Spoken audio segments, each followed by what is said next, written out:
Well, good morning, everybody. We're going to keep letting people in as we kind of transition all the legislative leaders that we're going to have joining us here at 11 o'clock onto the call.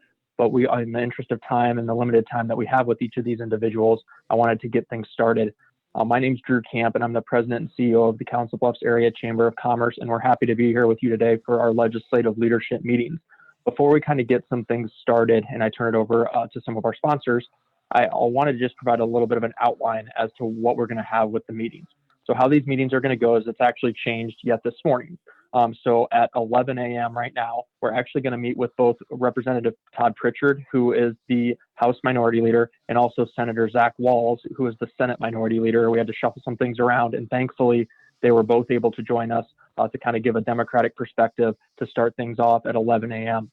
And then we're going to be joined by Senator Jack Whitfer and Senator Jake Chapman at about 11:45. So there will be a little bit of a break between the two. And then we actually shuffled and were able to move Matt Winchell, Majority Leader Winchell, up from the House Majority to noon. So he's actually going to join us at noon. So we'll end a little bit earlier than anticipated, but we will get time with all of the different caucuses and all the leaders of those caucuses. So thank you for your understanding, and thank you for joining us today, because we have a lot of important things to talk about. But before I kind of jump into things, I really would be remiss if I did not make sure that we thanked our sponsors. And the first individuals we need to thank is Google. Google is our presenting sponsor, and we're so thankful for the collaboration and partnership that they provide and the constant contact and just communication and open lines of communication we have with Dan and others within the Google family here within the Council Bluffs area. A few other sponsors that I need to note as well as our gold sponsors are Snyder and Associates, Union Pacific Railroad, and Viridian Credit Union. And our silver sponsors are Black Hills Energy and HGM Associates. So we thank them all for their support. And kind of before we get started, I really wanted to give an opportunity to Dan Harbeck with Google to kind of talk to the group a little bit and provide a welcome from Google, who is the presenting sponsor. So Dan, I will turn it over to you for a few comments and remarks. Drew, thanks so much. And hello, everybody. I'll be brief. I know we've got a good slate of folks today. I know we're all eager to hear from our legislative leaders. But again, my name is Dan Harbeck. I head up our government affairs for Google across the Midwest. Normally, office out of our data center in Council Bluffs, but we're work from home. For those who don't know, our data center in Council Bluffs is proudly Google's largest global data center, which is significant if you think about the scale of that. That doesn't happen overnight. We've been in Iowa now for close to 12 years, invested more than $2.5 billion and more than $2 million in terms of our activities in the community, and are proud to have over 450 folks working at that site. So again, thanks for the opportunity. It's fun to be engaged, obviously, in the community with the chamber, and today's event is just one more example of that. So thank you, Drew. Thank you, Dan, and thanks again for your support and Google's support of this great event. As we kind of turn things over to Representative Pritchard and Senator Walz, I just wanted to remind you yet again who those individuals are. And Senator Walz is the Senate Minority Leader, and Representative Pritchard is the House Minority Leader. So we'll have both of the Democratic leaders on this call at the same time. And how I really want to go about this, as we will with all of the other individuals we'll meet with today, is we'll give them each a chance to talk a little bit about how things are going, some of their priorities. And in this case, we'll give both Representative Pritchard and Senator Walz an opportunity to do that. And then we'll kind of open it up to a open discussion, which I'll kind of lead to just make sure that we don't have a lot of people kind of trying to talk at them. But if you do have a question, make sure you put it in the chat box. That's something as we go through with the time we have with these individuals, I'll make sure I get to as many questions and comments as I can. So please do feel free to even now start putting things in the chat box if you would like them included. But for now, I would like to turn it over to first Representative Todd Pritchard, and then we'll turn it over to Senator Zach Walz to give a little bit of talk about some of what's going on and some of their priority issues as they see it within their respective caucuses. Well, thank you for having me and allowing me to address this group. Thanks for sending us Charlie McConkey, who's on this call, who is your representative, one of your representatives in Potawatomi and Council Bluffs. So we enjoy working with Charlie and the group from Council Bluffs. So my name is Representative Todd Pritchard. I represent North Iowa, Charles City, Iowa. I grew up in Davenport. I have a law practice in Charles City. My wife is from nearby there. And I've been in the legislature for, this is, I think, my 8th year. And I actually have some pretty, well, up until December, I had some strong ties in Council Bluffs. I did real estate work. I owned 50% of a company called Council Bluffs Title and Escrow with my partner, John Edwards, if you're familiar with Key Real Estate. We went our separate ways last month in a friendly way. We're still having a lot of contact with each other as we kind of part ways, as I take our North Iowa and he takes Western Iowa. But spent a lot of time in Council Bluffs, and had a very good experience there when I was in business with John. To kind of talk about the current legislative term, we began this session January 11th, as we always do, the second Monday in January. And my expectation and my hope is that we would deal primarily, at least initially, with transitioning the state through COVID. We're hopefully in the fourth quarter of COVID as we try to get the vaccine distributed across the state to folks. But unfortunately, we have not seen much of any focus in the legislature on the issue of COVID in terms of providing resources and help to small businesses to help people kind of weather the storm and get back to normal. And that's been a real disappointment for me and my caucus in the House, is just that lack of focus on anything COVID. And that's really where we've kind of planted our flag in terms of legislative initiative, is dealing with COVID. We'd like to see things for small businesses and workers. We'd like to see supports for community hospitals and healthcare workers, helping our local schools get through the pandemic. And so we've talked a lot about that. We've filed a lot of legislation. Unfortunately, it's just kind of fallen on deaf ears. We've taken up some, what we have taken up and what we have passed, which is, if you've watched the headlines, is dealt with issues that probably aren't really what I would call timely. But we've done some amendment. We had 2 proposed constitutional amendments, one on abortion, one on guns. This week, we're going to take up an election bill, which is highly controversial. So I guess, from our side, you're going to hear kind of a different tune as far as what our priorities should be from and what's actually been happening. Like I said, we'd like to see some focus on COVID relief. With that, that's how I'll kind of open things. I'll leave it to Senator Walz to take it from there. Thank you, Representative Pritchard. And Senator Walz, real quick before you start, I did want to remind you and Representative Pritchard, we have media on the call as well, just so you know. So we will have some media follow-up as a result of the call. So sorry to interject myself. Senator Walz, to you. No problem. Well, good morning, Drew, and everybody else. I'm sorry that I was running a little late getting to the phone call Zoom here this morning. Another busy day at the State House, as Representative Pritchard alluded to. The legislative session has definitely gotten off to a very busy start. A lot of bills moving through.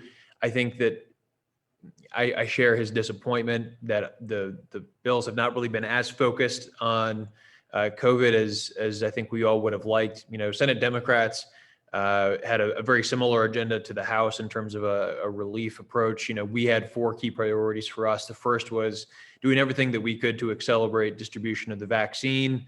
The second was trying to provide some emergency support to the folks who are hurting the most. So for us, that was small businesses, frontline workers, essential workers, and then also trying to make sure that we're getting support to organizations like food banks that we know are under a lot of stress, just given the increased demand for their services. Our next priority was trying to lay the foundation to build back better, as Todd mentioned, because of some incredible work we hope here in the fourth quarter of COVID-19. So while we got to make sure that we're helping the folks who are hurting, we should also be keeping an eye to making sure that we're able to lay that foundation to build back better. I've been really glad to see some conversations about rural broadband deployment, trying to support childcare providers who we know have been really devastated by this crisis, as well as I do think that there's going to be some bipartisan support for the broadband issue, as well as affordable housing. We know that housing is an issue in urban Iowa and rural Iowa, small town, suburban. No matter where in Iowa you call home, we know that there's an affordable housing challenge. And so there are a lot of issues like these that should be able to get some good bipartisan support as a part of building back better and laying that foundation. Then I think the final thing is that we have to make sure that we're holding ourselves accountable. We need, I think, an independent, bipartisan, nonpartisan commission that can really produce a clear investigation of state government mistakes, failures, successes, what worked, what didn't work. And so the next time that we have a pandemic, we're better prepared than we were for this one, because obviously, and Iowa wasn't alone in this, by the way. I mean, not to absolve of anybody, but we clearly could have done a better job. And I think, we obviously passed a very grim milestone yesterday with 500,000 American deaths from COVID-19. Our nation and our leadership were not prepared for this pandemic. And so we clearly have a lot of lessons to learn, and we need to do that. I've been pretty disappointed that there's not been as much bipartisan interest in those topics. And frankly, most of the bills that we've passed this year that are pretty high profile have been very partisan. Republicans have not been working with Democrats to introduce that legislation. And maybe that's not unsurprising, given that Republicans have complete control of our state government, the Senate and the House and the governorship. They don't feel like they need to work with Democrats, but obviously we think that most Iowans would prefer for Democrats and Iowans to be working together on these bills. So that's just kind of where we are there. I feel like I've already kind of chatted enough, so I'm happy to kind of stop talking here and just answer any questions that we might have from attendees or the press. Thank you, Senator Walz, and thank you, Representative Pritchard, as well. And Representative McConkey, thank you for joining us as well as part of this conversation. The first question I kind of wanted to ask you is, you kind of hit on a few issues, and I want to bundle them together because they're both part of the Governor's Economic Recovery Task Force that she put together, and they just came out with recommendations a few weeks ago, but it's been underway largely since COVID started. And those things were childcare and the broadband bill. Childcare, we saw 6 bills pass out of the House on, and then broadband, there's a pretty aggressive push for about $150 million investment over the next few years. We know that bill passed out of the Senate Commerce Committee, but we know appropriating money to it is a whole nother thing. So I just wanted to give you both an opportunity to speak to those 2 issues specifically before we move on to another one. And we'll start with Representative Pritchard. Oh, sure. Thank you. So yeah, both of those issues, childcare and broadband, are issues that we've been dealing with since I've been in the legislature. We first dealt with a broadband initiative, I think in 2015. I was actually worked that bill as one of the subcommittee members, and we knew that we made a start with talking about broadband in Iowa, and the state being a partner with local communities with broadband. So, I think a lot of us in the legislature, both Democrat and Republican, were surprised, in probably a good way, that the governor announced such a large commitment, or asked for such a large commitment from a budget standpoint towards broadband.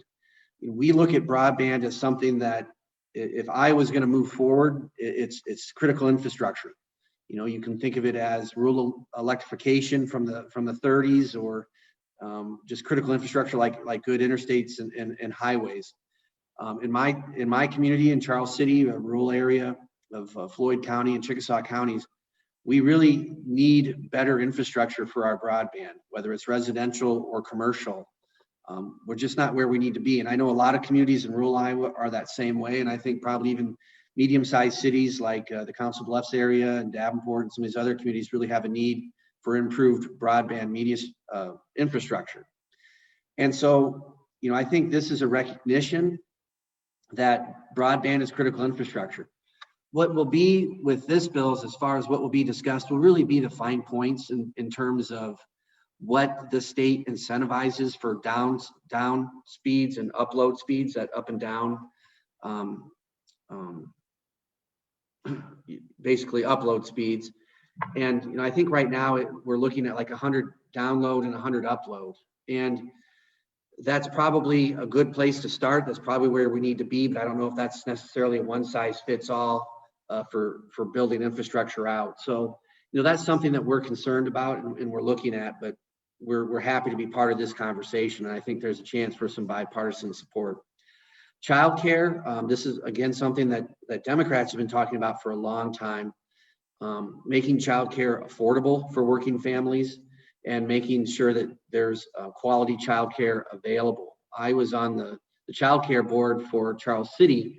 We have what's called the Learning Center, and it's a community-based childcare. I was a board member for about 3 or 4 years, and we run a childcare center that serves the entire community. It's critical. One of the things that I hear a lot from employers, not just in my district but across the state, is that they have trouble finding the right employees. They have not enough applicants, and there's just kind of a labor shortage. Well, one of the things that we can do to get around that is to provide high quality, dependable childcare, so people can feel confident that they can put their child into a daycare system, that the child is safe, it's going to be enriching for the child, but then also affordable. And so we've looked at a lot of things like the child care tax credit. We'd like to see that increased. And that really is a tax cut for working Iowans, the people that really drive our economy. And that's something that we have long supported. The other thing that we've passed some initiatives to work with employers. So employers can be a partner with in this daycare space, and maybe employers can sponsor or have their own child care facility at the place of employment. It's one of these issues. It affects a lot of things. It affects the availability of workers. It affects the education that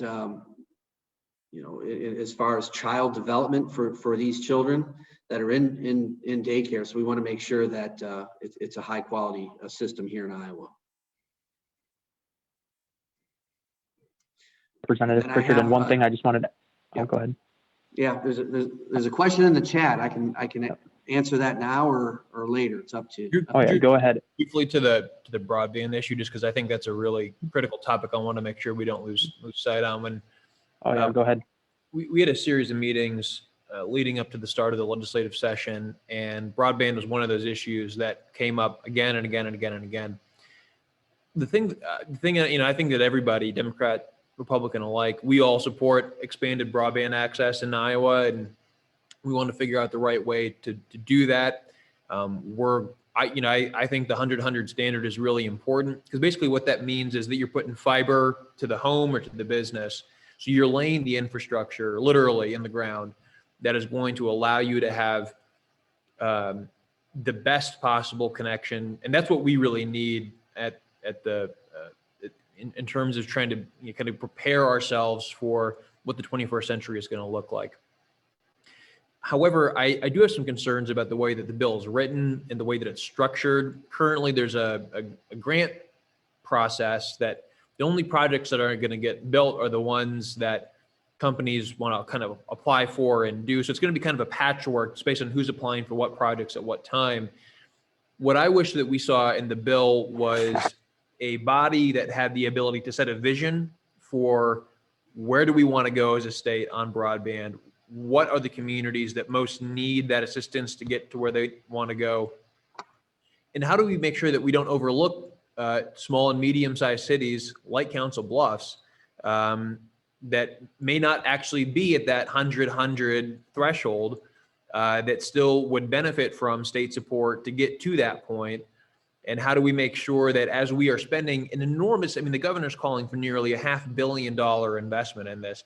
How do we ensure that we are not making investments with taxpayer money that in 10 or 15 or 20 years are going to be obsolete, either because of technology changes or because we've built these connections to communities that aren't frankly going to benefit the most from them? And so the current structure of the bill, I think, continues to need some work. When we passed the bill out of the Senate Commerce Committee, there was a lot of agreement that this bill was not finished yet. So I don't think that we've seen the final form. If you've got some Republican leaders joining you later, I'd encourage you to ask them what kind of amendments they might be considering on that bill, because I do think it needs some work.